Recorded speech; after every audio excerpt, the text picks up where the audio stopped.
Bismillahirrahmanirrahim. Assalamualaikum warahmatullahi wabarakatuh. Perkenalkan, nama saya Cut Mutia. Saya prodi Teknik Informatika semester 5 kelas karyawan. Baik, di video kali ini saya akan mendefinisikan mengenai seputar apa itu skripsi. Baik, kita mulai. Kita bicarakan definisi skripsi. Nah, secara umum skripsi adalah sebuah karya ilmiah yang mengikuti kaidah-kaidah ilmiah yang berupa hasil penelitian dan hasil pemikiran sebagai salah satu syarat kelulusan di strata 1 atau sarjana. Nah, dengan definisi ini kita ada beberapa elemen. Yang pertama adalah elemen karya ilmiah. Karya ilmiah berarti bukan sekadar karya-karya biasa. Karena karya ilmiah ini mengikuti kaidah-kaidah ilmiah. Nah, bagaimana kaidah-kaidah ilmiah ini dilakukan? Karena ada prosedurnya, ada tata caranya, sehingga berbeda dengan karya-karya yang lain. Misalnya apa mengikuti kaidah-kaidah ilmiah itu? Misalnya ada pertanyaan penelitiannya, ada pokok permasalahannya, menggunakan teori atau konsep yang digunakan. Kemudian ada metodologinya, yang jelas ada analisisnya. Kemudian bagaimana pembuktian dari hipotesis, dan akhirnya sampai pada kesimpulan, saran dan rekomendasi. Nah, kira-kira itu ya tahapannya dari kaidah-kaidah ilmiah yang digunakan dalam sebuah karya ilmiah pada skripsi. Selanjutnya, elemen yang kedua adalah hasil penelitian.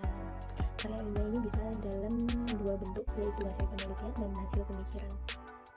Artinya hasil penelitian tentunya mengikuti kaidah-kaidah penelitian tadi, kaidah ilmiah yang biasanya dianalogikan atau dikaitkan dengan hal-hal yang sifatnya penelitian empirik. Misalnya menguji sesuatu di laboratorium, eksperimen, atau kalau Anda menggunakan pengujinya itu menggunakan alat bantu, perangkat lunak atau software, ya datanya dimasukkan, kemudian dirunning, dilakukan beberapa treatment, kemudian keluar hasilnya. Nah, atau juga lebih melakukan yang sifatnya kualitatif ataupun positifis. Biasanya mereka turun ke lapangan, mereka melihat langsung objek penelitiannya ada di dalam situ, ikut dalam, kemudian mencari makna-makna yang ada di fenomena yang terjadi. Nah, intinya adalah melakukan serangkaian kegiatan penelitian. Bagaimana dengan hasil penelitian? Nah, sebenarnya hasil pemikiran ini biasanya dianalogikan dengan studi literatur yang sistematis, artinya tidak sekedar mencari literatur, review atau melakukan studi literatur, tapi di situ dikaitkan dengan hal-hal yang penting atau menggunakan teknik-teknik khusus dalam sistem literatur itu yang sistematis. Misalnya dimulai dengan kata kunci, kemudian pencariannya dikelompok-kelompokkan database tertentu menggunakan di dalamnya ada jurnal-jurnal tertentu yang dituju. Kemudian selain keyword atau kata kunci, bisa juga dengan melihat metodenya. Nah, di situ kemudian dikelompokkan, kemudian cari hal-hal yang baru. Dari hasil pengelompokan itu juga bisa menghasilkan suatu proposisi atau hipotesis yang nanti ujungnya akan dites, diuji secara empirik. Nah, itu elemen yang kedua terkait skripsi. Nah, yang ketiga adalah sebagai syarat kelulusan di S1 atau sarjana. Ini menjadi penting karena skripsi adalah salah satu syarat kelulusan. Jadi bukan satu-satunya syarat, tapi salah satu syarat. Karena biasanya ketika mau memenuhi atau mengambil skripsi, mengerjakan skripsi itu sudah harus lulus atau mengambil serangkaian mata kuliah. Katakanlah kalau seandainya itu harus menyelesaikan 144, biasanya skripsi antara 6 SKS atau 8 SKS ya.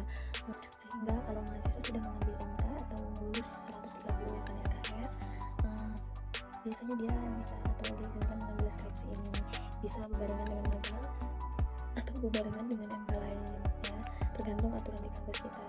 Nah, karena sebagai salah satu syarat kelulusan, sehingga dengan bobot SKS ini merupakan ujung dari proses pembelajaran.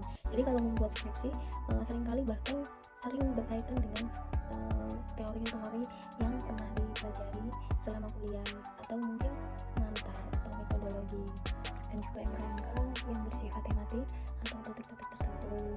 Jadi karena ujung proses pembelajaran biasanya mencakup semuanya dari awal sampai akhir kuliah. Nah, ini seringkali dilupakan ini, sehingga kita ketika mau skripsi rasanya saya lupa nih tentang pengantar MK saya yang saya ambil ini, atau saya lupa tentang teori, tentang metodologi, tapi itu bisa dikatakan belajar ya.